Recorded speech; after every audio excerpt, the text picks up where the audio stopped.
JS. Singh institute of pharmacy शिक्षा के क्षेत्र में निरंतर नए कीर्तिमान स्थापित कर रहा है। फार्मेसी शिक्षा के क्षेत्र में आधुनिक प्रयोगशाला उपकरण एवं अनुभवी योग्य टीचर से विद्यार्थी के जीवन को बदल रहा है। यहाँ की कंप्यूटर लैब लाइब्रेरी भी विद्यार्थी के एजुकेशन में अहम बदलाव ला रहा है। कोर्स इवेंट के साथ साथ cultural event, seminar, educational visit, hospital visit, यहाँ के विद्यार्थी का 360 डेवलपमेंट होता है। फार्मेसी के सारे कोर्सेज जैसे D pharm, B pharm, M pharm, PCI से मान्यता प्राप्त संचालित होता है। यहाँ के स्टूडेंट्स ऑल इंडिया एग्जाम जैसे GPAT, NIPER, CUET, PG आदि में अच्छे रैंक से उत्तीर्ण होते हैं। तो जल्दी करें और फार्मेसी में अपना कैरियर बनाएं और JS. Singh institute of pharmacy में अपनी सीट बुक करें, जिसका पता है पारा सराय, धूंधी, लहरपुर रोड, सीतापुर।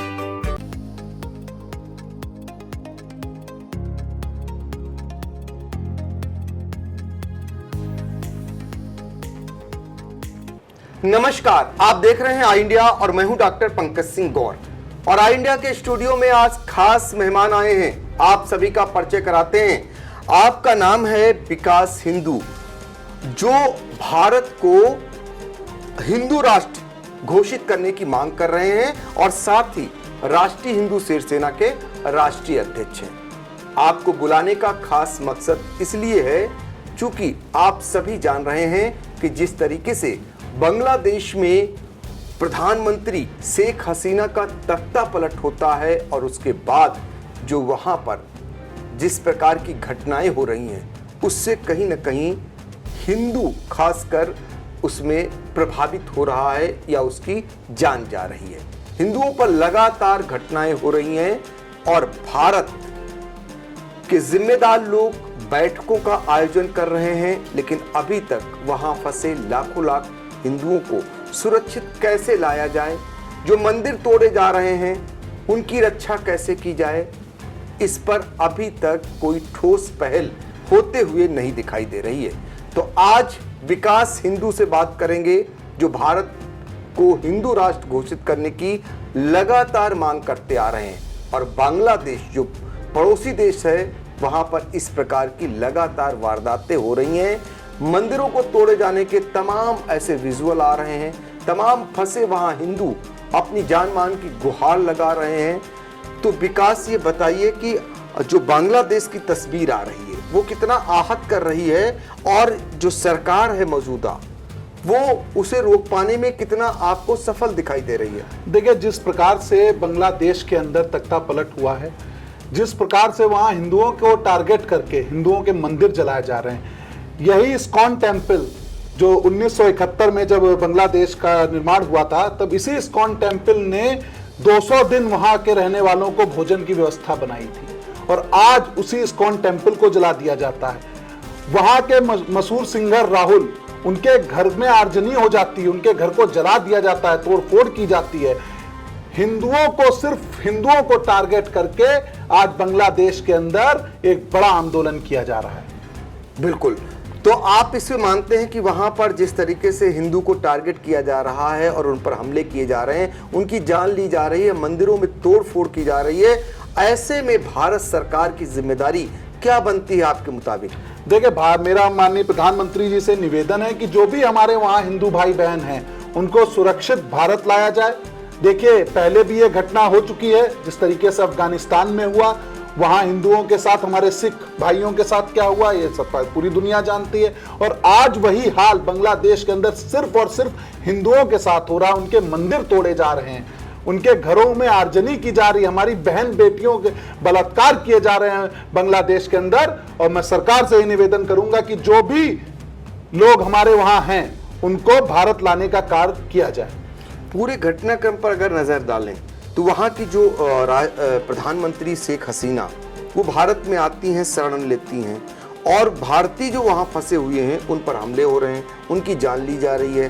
तो एक तरफ भारत देश इस प्रकार की उदारवादी राजनीति वो करती है और मदद के लिए आगे आता है और दूसरी तरफ अपने भाई बंधुओं की वहाँ जान जा रही है।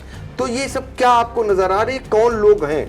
देखिए, जिस तरीके से आज हसीना जो है यहाँ पर आ जाती हैं अपनी सुरक्षा को लेकर, वहाँ से अपने देश से भाग कर आ जाती हैं, पर यहीं के हमारे देश के कुछ बुद्धिजीवी लोग अवार्ड वापसी गैंग, मोमबत्ती गैंग, ये कहते थे कि भारत में उनको डर लगता है। और आज देखिए अपनी जान को बचाते हुए वहां की जो प्रधानमंत्री हैं भारत में आके शरण ले रही हैं। पर यहाँ के जो बुद्धिजीवी लोग हैं उनको भारत में रहने से डर लगता था, उनको खतरा लगता था, उनको ये लगता था कि इस्लाम खतरे में है। और आज देख लीजिए किस तरीके से उन्हीं के लोग बांग्लादेश में मंदिरों को टारगेट कर रहे हैं, हिंदुओं के घर जलाए जा रहे हैं। पहले भी भारत इसमें आगे आ चुका है, पहले भी शेख हसीना ने यहाँ शरण ली है, ये दूसरी बार ऐसा है। सवाल इस बात का है कि बांग्लादेश में ये जो कुछ हो रहा है इसके पीछे क्या नजर आ रहा है आपको? देखिए आरक्षण का मामला है। जिस तरीके से 1971 में जब बांग्लादेश बना था तो वहाँ जो उस टाइम जो लोग लड़े थे, ठीक है, उनको एक विशेष प्रकार का आरक्षण दिया जाता था। उसी का वहाँ आज लोगों ने विरोध किया कि आरक्षण नीति खत्म होनी चाहिए। जो सुप्रीम कोर्ट तक लोग गए, वहां से सुप्रीम कोर्ट से पहले आदेश भी हुआ कि आरक्षण खत्म कर दिया जाएगा। पर कुछ लोग जिनको आरक्षण मिल रहा था, मुक्ति वाहिनी के वो लोग थे, जो जब बांग्लादेश का निर्माण हुआ था तो उसमें मुक्ति वाहिनी के लोगों की बड़ी भूमिका थी। बहुत लोग उन्होंने संघर्ष किया, वो लोग लड़े, तो आज उन्हीं के परिवारों को वहां पर आरक्षण दिया जा रहा था। जिसमें जो कि वहां के वो लोग थे, जब बांग्लादेश बनाया जा रहा था तो कुछ लोगों ने उस पर विरोध किया था, जिन्होंने साथ नहीं दिया था उस समय पाकिस्तान में। तो आज वो लोग जो है इसका विरोध कर रहे थे। आज वही लोग सड़कों पर उतर के आर्जनी कर रहे हैं, हिंदुओं का घर जला रहे हैं, और ये सिर्फ हिंदुओं को ही टारगेट किया जा रहा है। और मैं आपसे कहना चाहूंगा कि ये बांग्लादेश का हाल नहीं है। आज हमारे भारत के अंदर ऐसी स्थिति है कि 9 राज्य, 200 जिले और 1500 तहसीलें ऐसी हैं जहां पर हिंदू जो है अल्पसंख्यक है। बड़े बड़े चैनलों में नहीं दिखाया जाता, पर सोशल मीडिया के माध्यम से और जो हमारे कार्यकर्ता वहां रहते हैं उनके माध्यम से पता चलता है कि वहां पर हिंदू पलायन करने के लिए मजबूर है। अपने घर के बाहर ये मकान बिकाऊ है का बोर्ड लगाए हुए हैं। तो ये स्थिति भारत के अंदर भी है और बहुत सोचने का विषय है कि आने वाला समय हमारा भारत बांग्लादेश और अफगानिस्तान की तरह ना हो कि हम हिंदुओं को यहां से पलायन करना पड़े, भारत के अंदर हमारे मंदिर जलाए जाएं, हमारे जो भी देव स्थान है उनको लूटा जाए। तो ये भी बड़ा सोचने का विषय है। जी चलिए, ये चिंता जाहिर कर रहे हैं विकास हिंदू। और आपको बता दें बांग्लादेश के बारे में और भी आपको अपडेट करा दें तो 2013 से 2022 तक बांग्लादेश में हिंदुओं पर 3600 हमले हुए हैं। तो आप अंदाजा लगा सकते हैं ये तादाद है 3600 की हमलों की। इस्कान मंदिर में इस बार तोड़फोड़ हुई है। इस्कान मंदिर के जो कर्ता धर्ता हैं वो बराबर भारत सरकार से गुहार लगा रहे हैं। कई मूर्तियों को यहाँ पर छत बिछत कर दिया गया है। भगवान जगन्नाथ, बलभद्र और सुभद्रा की मूर्तियों को तोड़ा गया है। आप अंदाजा लगा सकते हैं कि हिंसा कहां तक फैल चुकी है। और इसके अलावा बांग्लादेश में हिंदुओं की संख्या की अगर बात करें तो 1,31,00,000 के आसपास है। इनको सुरक्षित लाना अपने आप में एक बड़ा जो है भारत सरकार के सामने चुनौती भी है बड़ी, और इनकी जान बचाना भी चुनौती है। हालांकि लगातार भारत सरकार इस मामले में बैठकों का दौर चलाए हुए है। लगातार उच्च स्तरीय बैठकें हो रही हैं, लेकिन अभी भी वहाँ के हालात जो हैं बांग्लादेश के, वहाँ 27 जिलों में हिंदुओं पर हिंसा होने की खबर आ रही है। तो दायरा कितना बड़ा है आप अंदाजा इसी से लगा सकते हैं। तो ऐसे में ये भी खबर आई कि 2 हिंदुओं को पीट पीट कर मार दिया गया। आप अंदाजा लगा सकते हैं कि किस हद तक हिंसा फैली हुई है। अब यहाँ पर बांग्लादेश में हिंदुओं का पलायन अगर ना हो तो क्या करें, क्योंकि अभी उनकी सुध नहीं ली जा रही। ऐसे में जब इस प्रकार की हिंसा हो रही हो, हिंसा की तस्वीरें सबने देखी, प्रधानमंत्री कार्यालय भी अछूता नहीं रहा। खबर तो यहाँ तक है कि इन छात्रों के पीछे जो आतंकवादी संगठन है उनका हाथ है, वो पीछे से आकर और इस प्रकार के घटनाक्रम को करा रहे हैं। तो ऐसे में जो हिंदू हैं उनकी सुरक्षा के लिए तत्काल भारत सरकार को क्या करना चाहिए?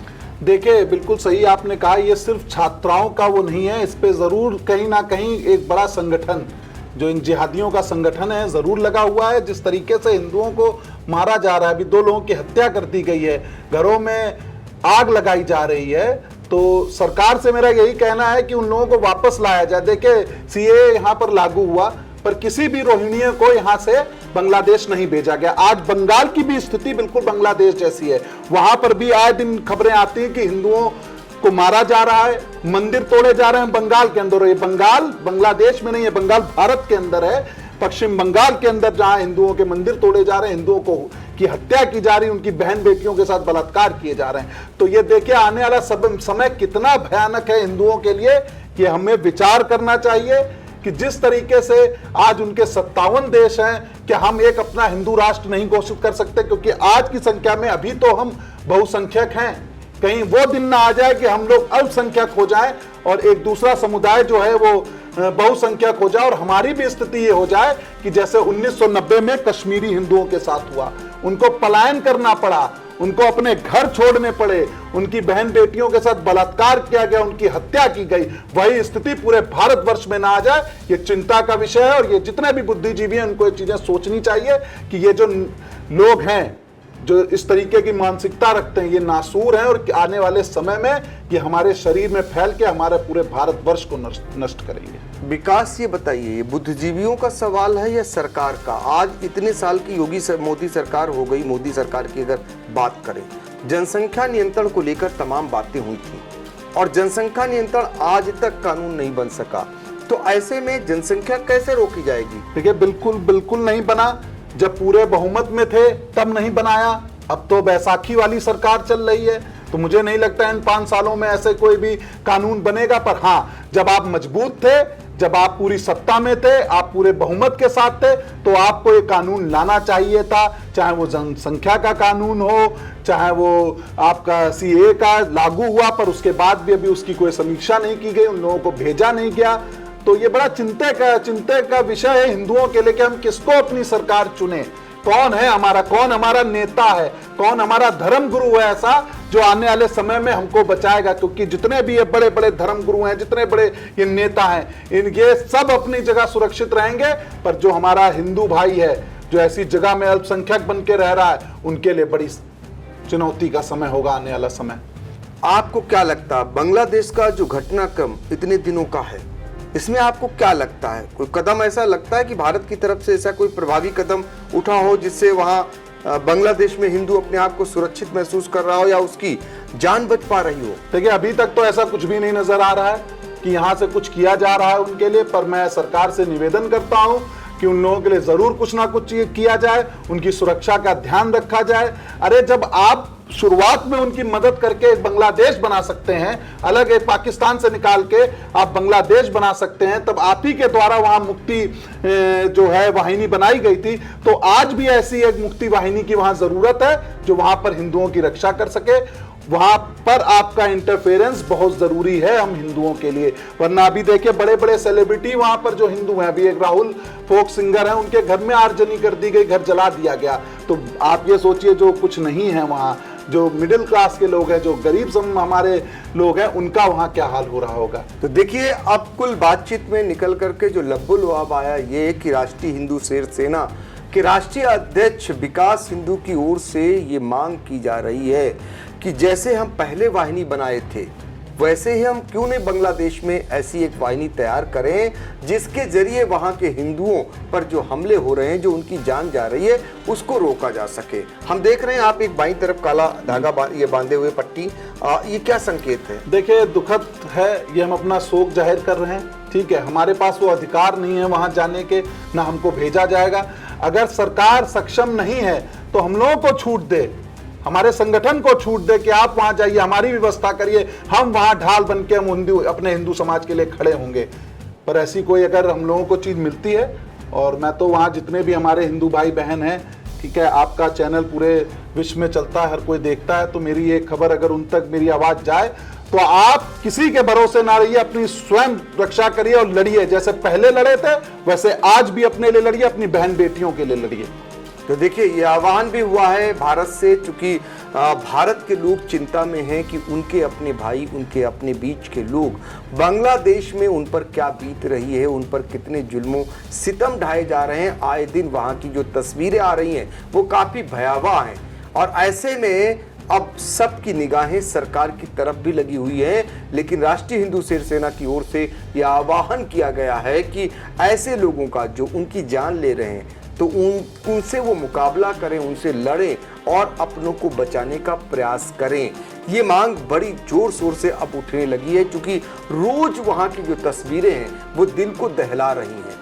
जो वहां से तस्वीरें आती हैं जिसमें दिखाई देता है किस प्रकार के मंदिर तोड़े जा रहे हैं, किस प्रकार से मूर्तियों को खंडित किया जा रहा है, किस प्रकार से हिंदुओं को पीट पीट कर मारा जा रहा है, अपने आप में एक बड़ा सवाल है। और निश्चित तौर पर सरकार भी चिंता जता रही है और बाहर बैठे हुए लोग भी इस प्रकार की चिंता को व्यक्त कर रहे हैं और लोगों का आह्वान कर रहे हैं। तो विकास जी, आपने बहुत अहम मुद्दे पर हमसे बातचीत की, आपका बहुत बहुत अच्छा, मैं एक और बात जी, हाँ, आपके चैनल के माध्यम से जनता को कहना चाहूँगा कि आने वाली 15 अगस्त को हमारा संगठन हिंदू राष्ट्र को लेकर कि भारत को, हिंदुस्तान को हिंदू राष्ट्र घोषित की जाए, इसके लिए हम लोग एक बहुत बड़ी रैली निकाल रहे हैं सीतापुर के अंदर। और मेरा ये कहना है कि सीतापुर नहीं, ये हर एक गांव में, हर एक जिले में, हर एक स्टेट में ऐसी रैलियां होनी चाहिए, हिंदू राष्ट्र की मांग होनी चाहिए, क्योंकि अब हिंदुओं की रक्षा के लिए हिंदू राष्ट्र होना हिंदुस्तान का बहुत और बहुत बहुत जरूरी है। तो देखिए, एक अपील भी आपने कर ली और आपने खास मुद्दे पर आज बातचीत की बांग्लादेश को लेकर। और फिर हम एक बार आगे चलकर जुड़ेंगे हम लोग और इस पर आगे चलकर भी तमाम चर्चाएं करेंगे, क्योंकि सरकार को इस पर ध्यान देना है, उन्हें तुरंत कदम उठाए जाने की आवश्यकता है। और ऐसे में यही आवाज उन तक पहुंचाने का काम हम लोग भी कर रहे हैं। आपने बातचीत की, आपका बहुत बहुत धन्यवाद।